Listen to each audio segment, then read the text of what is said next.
第二天的演出，叶晨甚至有些打退堂鼓。他想让顾秋怡和塔瓦纳换个舞蹈演员，但遭到了两人的强烈反对。顾秋怡觉得换任何一个人都不可能演出叶晨那种效果，而塔瓦纳则心知肚明，一定是自己昨晚在舞台上的出格举动给叶晨带来了困扰。于是他诚恳地表示，叶先生您放心，今天我一定不会乱来了。叶晨见塔瓦纳态度诚恳，心想自己要是再推脱，反倒是显得不太大气，于是便点头说道，那我们可说好了，往后的几场演出就不要有过于亲密的互动了。塔瓦纳惊喜之余连连点头，不断承诺，您放心，一定不会了，我经纪人昨天也说我了。顾秋怡见叶晨杯弓蛇影的样子，感觉好笑，捂着嘴笑嘻嘻地说，原来还有叶晨哥哥害怕的事情啊。说完，他挽住塔瓦纳的胳膊，故意笑着跟他说，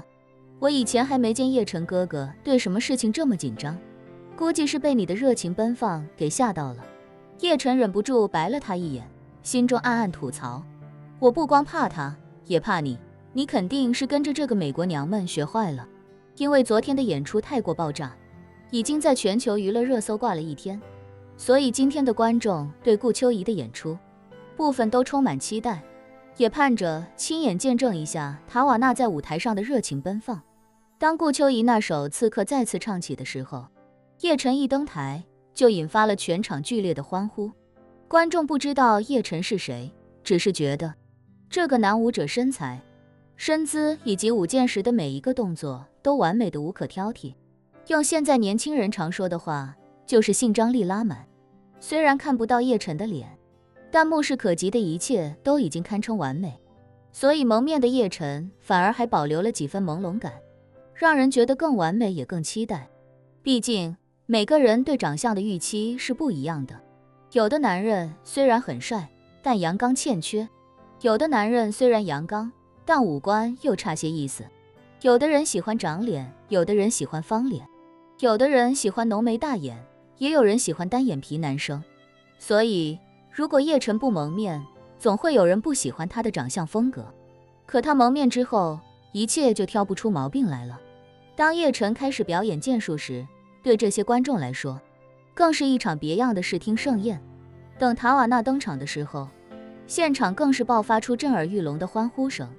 今天的观众还盼着能够亲眼见证塔瓦纳与男舞者的激情戏码。不过塔瓦纳确实老实多了，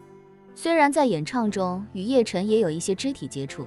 但最后控制住了自己，并没有上前与叶晨拥吻。眼看一首歌唱完，观众们还没看到拥吻的片段，台下粉丝纷纷拿起荧光棒，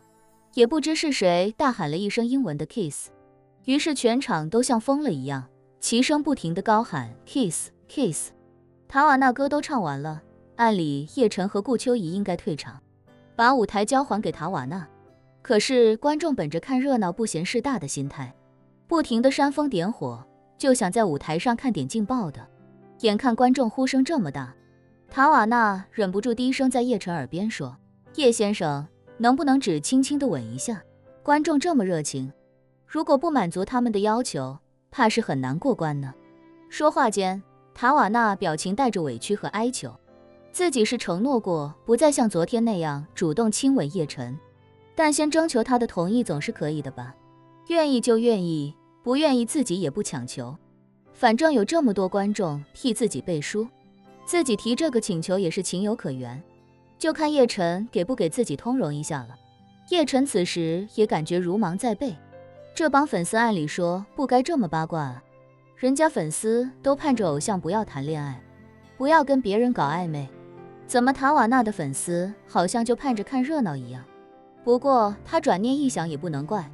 塔瓦纳本身给他粉丝的印象就是情史丰富，他的粉丝除了喜欢听他的歌，还喜欢看他搞对象，看他在舞台上搞暧昧，比看他谈对象还有意思。叶晨听着山呼海啸的 kiss 口号，又看着塔瓦纳一脸恳求的样子，就连不远处的顾秋怡都一脸看好戏的模样，含笑看着他。为了尽快退场，他也只能无奈地低声说，好好好，搞快点搞快点。塔瓦纳见叶晨妥协，心中喜不自胜，赶紧踮起脚来，隔着面具与叶晨轻轻一吻。台下几万名粉丝瞬间得到了极大的满足，欢呼声此起彼伏，久经不息。叶晨无奈，却也松了口气，赶紧与顾秋怡一同乘坐升降机离开舞台。因为昨天是激吻，今天是亲吻，所以今天这段视频倒是没有昨天那么轰动。不过正因为昨天吻了，今天也吻了，反而给观众一种感觉，认为这应该就是舞台设计的一环。回到休息室，顾秋怡一边刷着微博热搜，一边笑着说道：叶晨哥哥，现在粉丝都觉得这是舞台设计好的，估计后天和大后天的2场演出，你还要跟塔瓦纳在台上接吻。叶晨已经无所谓了，随口说道：随便吧，反正隔着面具也不算真的接吻。顾秋怡立刻像小兔子一样依偎上来，故意表情得意，声音娇滴滴地说：塔瓦纳真可怜，只能隔着面具亲吻叶晨哥哥，不像我可以直接和叶晨哥哥接吻。说完，脸凑到叶晨跟前，双唇与叶晨的嘴唇贴得极近，温热的气息直接喷洒在叶晨脸上，大有一副随时都要亲上来的架势。叶晨没想到，这个小丫头自昨天主动亲吻自己之后，竟然放飞自我了，孤男寡女的，非但不害羞，还调戏自己。于是他下意识往后躲了躲，认真且严肃地说：囡囡，咱矜持一点好不好？顾秋怡毫不在意，将脸贴在他的胸口，轻声道：都主动开口找你要儿子了，还有什么好矜持的？叶晨被他一句话说得无言以对，只能揉着太阳穴暗自叹气，同时他也在心底暗暗发誓，以后不管是谁，自己都不可能再答应这种要求。塔瓦纳的演出安排是2场之后空1天，再连续2场，所以第3天他便暂时有了1天的休息时间。为了更讨叶晨欢心，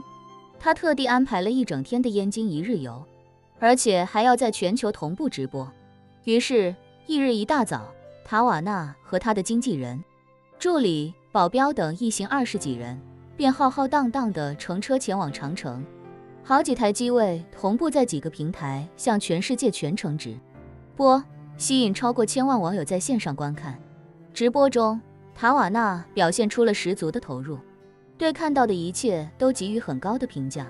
也让没来过华夏、没到过燕京的外国网友看到了万里长城的壮阔与雄伟。在长城游览之后，他的车队又火速返回城内，先游历了颐和园，然后又在圆明园参观游览。很多人以为塔瓦纳不懂华夏的历史，也不知道圆明园的背景，他选择圆明园，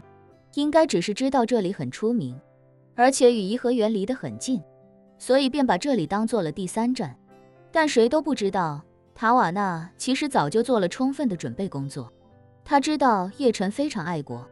所以为了让叶晨对自己刮目相看，他特地搞了全球直播，然后特地装作顺便选了圆明园这个地方，就是要在这场直播中表明自己的态度，投其所好。当他进到圆明园时，还一脸小白兔般懵懵懂懂的模样，一边夸赞圆明园的景色，一边询问着导游关于圆明园的历史。他的导游也以为这个美国来的大明星不知道圆明园背后的历史，于是便向他介绍起圆明园建造的由来，以及圆明园被焚毁的过往。直播的镜头对着圆明园被焚毁的大水法，这是圆明园被毁最直接也最出名的残垣断壁。当大家看到大水法遗址的时候，直播间一下就被各国网友的弹幕刷屏，清一色是各国语言的太可惜了。塔瓦纳此时故作诧异地问导游，请问这里是被什么人焚毁的？导游便说，这里是被英法联军在1860年焚毁的，当时他们发动了第2次鸦片战争，意图向华夏输送鸦片，攻入燕京城后，他们对圆明园进行了掠夺和破坏，现在还有很多当年的文物被收藏在大英博物馆里。塔瓦纳装作目瞪口呆，惊呼，英国人和法国人还干过这种勾当，那他们有没有为当年的行为道过歉？当然没有，导游说道，英法当年在全世界殖民，烧杀抢掠无恶不作，据我所知，还从未向任何一个国家公开道歉过。而且他们抢走的那些文物也都没有归还，依旧在大英博物馆里展出。我的天，塔瓦纳义愤填膺地说道，你知道吗？我觉得他们这种行为真的是太过分了。以往犯过错，只要诚心道歉，很多时候是可以被原谅的。可是他们怎么能这么厚颜无耻，不道歉，不归还抢夺走的文物也就罢了，为什么还要堂而皇之的放在自己的博物馆里展出？难道他们对自己当年殖民全世界、掠夺全世界的做法很自豪吗？难道英国的绅士精神就是这样的吗？